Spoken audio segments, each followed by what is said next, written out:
नमस्कार दोस्तों, स्वागत है आप सभी का मेरे YouTube चैनल इन्फो अकेडमी पर। और आज की इस वीडियो में आप एक भर्ती के नए नोटिफिकेशन के बारे में जानेंगे। यह भर्ती का नया नोटिफिकेशन जामिया मिलिया इस्लामिया यूनिवर्सिटी, जो कि एक केंद्रीय विश्वविद्यालय है और ये दिल्ली के अंदर स्थित है, इसके द्वारा एक ऑफलाइन एप्लीकेशंस इनवाइट की गई हैं विभिन्न प्रकार के पदों के लिए। यदि आप चैनल पर नए हैं तो चैनल को सब्सक्राइब कर लें, वीडियो को लाइक व शेयर जरूर करें ताकि आपको इस प्रकार के जॉब के नए नए नोटिफिकेशन सबसे पहले आपको मिलते रहें। चलिए आगे वीडियो में देखते हैं कौन कौन से पद एडवर्टाइजमेंट की गई हैं और किस प्रकार से आपने ऑफलाइन एप्लीकेशन सबमिट कर पाएंगे। सबसे पहले देख लेते हैं यह जो ऑफलाइन एप्लीकेशन भर्ती का जो नोटिफिकेशन है, इसका एडवर्टाइजमेंट नंबर 1/2021-22 NT और ये दिनांक 17 सितंबर 2021 को पब्लिश हुआ है। यह जो एडवर्टाइजमेंट नंबर है इसको आप ध्यान से एक बार नोट कर लें, क्योंकि यह आपको एप्लीकेशन परफॉर्मा है उसके अंदर भी आपको यह भरना पड़ेगा।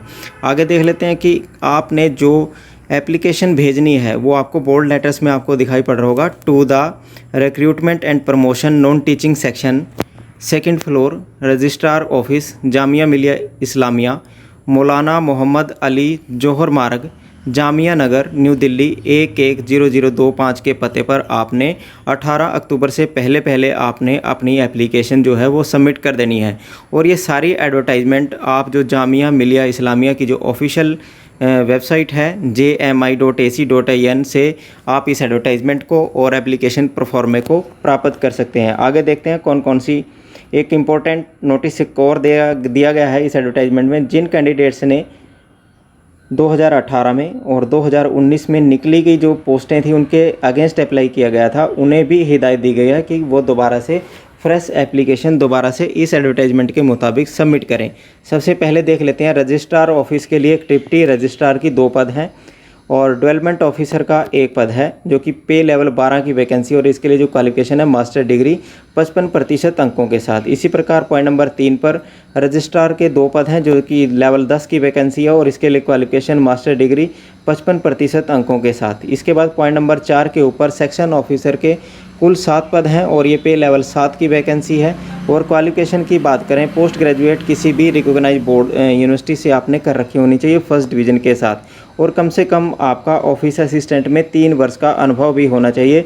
यदि आप ग्रेजुएट हैं तो भी अप्लाई कर सकते हैं, लेकिन ग्रेजुएशन के साथ आपको 5 वर्ष का अनुभव ऑफिस असिस्टेंट के या उसके इक्विवेलेंट किसी भी एकेडमिक या सेंट्रल गवर्नमेंट में काम करने वाले रेप्यूटेड कंपनी में आपको अनुभव होना चाहिए ऑफिस असिस्टेंट का। पॉइंट नंबर 5 के ऊपर देख लेते हैं 4 पद हैं ऑफिस असिस्टेंट के, पे लेवल 6 की वैकेंसी है और इसके लिए क्वालिफिकेशन भी पोस्ट ग्रेजुएशन है और कम से कम 3 वर्ष का आपको सीनियर क्लर्क और यूडीसी का अनुभव होना चाहिए। आगे देख लेते हैं पॉइंट नंबर 6 के ऊपर पर्सनल असिस्टेंट के 2 पद हैं। यह पर्सनल असिस्टेंट की लेवल 6 की वैकेंसी है। बैचलर डिग्री यानी कि ग्रेजुएशन की डिग्री किसी भी रिकॉग्नाइज्ड बोर्ड से पास कर रखी होनी चाहिए और 2 वर्ष का अनुभव आपका स्टेनोग्राफर या इसके इक्विवेलेंट किसी भी सेंट्रल गवर्नमेंट या स्टेट गवर्नमेंट में आपको अनुभव होना चाहिए। और प्रोफिशेंसी स्टेनोग्राफी इन इंग्लिश की स्पीड की बात करें 100 वर्ड पर मिनट आपकी स्पीड होनी चाहिए और टाइपिंग स्पीड की बात करें 40 शब्द प्रति मिनट इंग्लिश में आपकी होनी चाहिए। इसके बाद पॉइंट नंबर 7 के ऊपर स्टेनोग्राफर के 9 पद हैं जिसका पे लेवल 4 है और एसेंशियल क्वालिफिकेशन की बात करें 10+2 है और इंग्लिश की जो स्टेनोग्राफी है उसमें आपकी स्पीड जो है 80 शब्द प्रति मिनट और टाइपिंग में आपकी 35 शब्द प्रति मिनट आपकी टाइपिंग स्पीड होनी चाहिए। इसके बाद पॉइंट नंबर 8 पर यूडीसी के कुल 7 पद हैं अपर डिवीज़न क्लर्क के लिए, ये लेवल 4 की वैकेंसी है और ग्रेजुएशन इसकी जो मेन क्वालिफिकेशन है और कम से कम आपको 5 वर्ष का अनुभव एलडीसी के रूप में आपको होना चाहिए। आगे देख लेते हैं क्लर्क टाइपिस्ट के कुल 30 पद हैं और इन 30 पदों में से 3 पद जो हैं वो हैंडीकैप्ड श्रेणी के लिए आरक्षित किए गए हैं और लेवल 2 की ये वैकेंसी है। सीनियर सेकेंडरी यानी 10+2 किसी भी रिकॉग्नाइज्ड बोर्ड से आपने पास कर रखी होनी चाहिए और टाइपिंग स्पीड की बात करें 35 शब्द प्रति मिनट कंप्यूटर पर आपकी टाइपिंग स्पीड होनी चाहिए क्लर्क या टाइपिस्ट एलडीसी की कुल 30 वैकेंसीज़ के लिए। इसी प्रकार पॉइंट नंबर 10 पर उर्दू टाइपिस्ट के 3 पद हैं जिसके लिए क्वालिफिकेशन की बात करें 10+2 एग्जामिनेशन आपने पास कर रखा होना चाहिए और उर्दू की टाइपिंग की जो स्पीड है वो आपकी 35 वर्ड पर मिनट आपकी स्पीड होनी चाहिए। इसी प्रकार मल्टीटास्किंग स्टाफ के 30 पदों के लिए विज्ञापन जारी हुआ है। 2 पद इनमें से हैंडीकैप्ड श्रेणी के लिए आरक्षित रखे गए हैं। पे लेवल 1 की वैकेंसी है और क्वालिफिकेशन की बात करें 10th किसी भी रिकॉग्नाइज्ड बोर्ड से आपने पास कर रखी होनी चाहिए या 8वीं आपने किसी भी रिकॉग्नाइज बोर्ड से पास कर रखी होनी चाहिए। 8वीं के साथ आपको 5 वर्ष का वर्किंग एज एमटीएस का अनुभव भी होना चाहिए, तभी आप एमटीएस के लिए अप्लाई कर सकते हैं। इसके बाद पॉइंट नंबर 12 पर फाइनेंस एंड अकाउंट्स ऑफिस के लिए जो वैकेंसी है, इंटरनल ऑडिट ऑफिसर का एक पद है। इसके लिए क्वालिफिकेशन की बात करें, IAS, SAS, CA या ICWA इसकी क्वालिफिकेशन है। और इसी प्रकार जाकिर हुसैन लाइब्रेरी के लिए प्रोफेशनल असिस्टेंट के कुल 3 पद हैं। ये लेवल 6 की वैकेंसी है। और आपकी क्वालिफिकेशन की बात करें MLib master degree in library information science में आपने पास कर रखी होनी चाहिए, तभी आप इस पद के लिए अप्लाई कर सकते हैं। और 3 वर्ष का आपको अनुभव भी होना चाहिए। इसके बाद देख लेते हैं सेमी स्किल्ड जो सेमी प्रोफेशनल असिस्टेंट है, 3 वैकेंसी है। पे लेवल 5 की वैकेंसी और master degree in library and information science में आपने पास कर रखी होनी चाहिए। इसके बाद देख लेते हैं प्रॉपर्टी डिपार्टमेंट के लिए लैंड रिकॉर्ड सुपरडेंट का एक पद है, जो कि लेवल 6 की वैकेंसी है। और सेकंड डिवीज़न में आपने बैचलर डिग्री आपने यानी कि ग्रेजुएशन की डिग्री पास कर रखी होनी चाहिए। और 5 वर्ष का आपका रेवेन्यू या लैंड रिकॉर्ड पटवारी इत्यादि का आपका अनुभव होगा, तभी आप लैंड रिकॉर्ड सुपरडेंट के लिए अप्लाई कर सकते हैं। इसी प्रकार गेम एंड स्पोर्ट्स ऑफिस के लिए ग्राउंडमैन के 2 पद हैं, जो कि लेवल 1 की वैकेंसी है। इसके लिए 10th क्लास आपने किसी भी रिकॉग्नाइज बोर्ड से पास कर रखी होनी चाहिए और 3 वर्ष का आपका ग्राउंड्समैन के रूप में आपका अनुभव होना चाहिए। इसके बाद देख लेते हैं प्रोटोकॉल डिपार्टमेंट के अंदर सिक्योरिटी असिस्टेंट के कुल 11 पद हैं और ये लेवल 2 की वैकेंसी है। क्वालिफिकेशन की बात करें, सीनियर सेकेंडरी स्कूल आपने किसी भी रिकॉग्नाइज बोर्ड से पास कर रखा होना चाहिए। और आप मिलिट्री पर्सनस जो रिटायर्ड मिलिट्री पर्सनस होते हैं उनको प्रेफरेंस दिया जाएगा।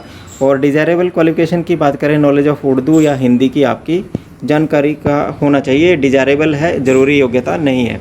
इसी प्रकार AJ के मास कम्युनिकेशन रिसर्च सेंटर के लिए रिसेप्शनिस्ट की एक वैकेंसी है, जो कि लेवल 5 की वैकेंसी है। और डिग्री किसी भी रिकॉग्नाइज बोर्ड से आपने डिग्री कर रखी होनी चाहिए और 3 साल का अनुभव आपने पब्लिक रिलेशन ऑफिस में एज ए रिसेप्शनिस्ट आपका अनुभव होना चाहिए। आगे देख लेते हैं, आगे इंस्ट्रक्शंस हैं और इन्हीं इंस्ट्रक्शंस के मुताबिक आपने जो ऑफलाइन एप्लीकेशंस इनवाइट किए गए हैं उसके मुताबिक ही आपने भरना है।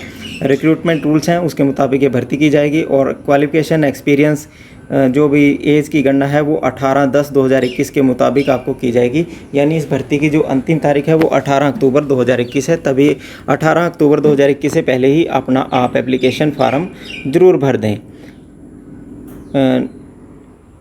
जो नॉलेज ऑफ उर्दू और Hindi is a desirable qualification for all non teaching post, यानी कि किसी भी पद के लिए यदि उर्दू की जानकारी मांगी गई है तो वह ज़रूरी योग्यता नहीं है, ये एक डिज़ायरेबल वांछनीय योग्यता है। इससे देखकर आप ऐसा ना करें कि आप फार्म ना भर पाएँ, तो इस प्रकार ये फार्म आप भर सकते हैं। आगे देख लेते हैं इन पदों के लिए आपको क्वालिफिकेशन के साथ साथ आपको जो एप्लीकेशन फ़ीस है वो कितनी पे करनी पड़ेगी। एप्लीकेशन फ़ीस के रूप में आपको 500 रुपये प्रति एप्लीकेशन फ़ीस के रूप में आपको पे करने पड़ेंगे। और जो कैंडिडेट SC ST हैं उन्हें 250 रुपये प्रति एप्लीकेशन फ़ीस के रूप में पे करने पड़ेंगे। और जो कैंडिडेट वोमेन कैंडिडेट हैं और दिव्यांगजन हैं, हैंडीकैप हैं, उन्हें किसी भी प्रकार की कोई एप्लीकेशन फ़ीस नहीं देनी है। फ़ीस किस प्रकार से जमा करवा पाएंगे, आप केवल थ्रू ऑनलाइन जो नेट बैंकिंग है उसके माध्यम से ही आप पे कर पाएंगे। जो आपकी ऑनलाइन नेट बैंकिंग है उसके माध्यम से आपको ये एक बैंक की डिटेल दी गई है, इस डिटेल को नोट कर लें। इसी अकाउंट के अंदर आपने 500 रुपये और SC ST कैंडिडेट को 250 रुपये एप्लीकेशन फ़ीस पे करनी है। इस प्रकार आप इन सभी पदों के लिए ऑफलाइन एप्लीकेशन जो है वो सबमिट कर सकते हैं। इससे अगली वीडियो का आप इंतज़ार करें, उस वीडियो के तहत आपको बताया जाएगा कि आप एप्लीकेशन परफॉर्मे को किस प्रकार से भर पाएंगे। यदि आप चैनल पर नए हैं तो चैनल को सब्सक्राइब कर लें, वीडियो को लाइक व शेयर ज़रूर करें ताकि आपको जॉब के नए नए नोटिफिकेशन आपको सबसे पहले प्राप्त होते रहें। धन्यवाद।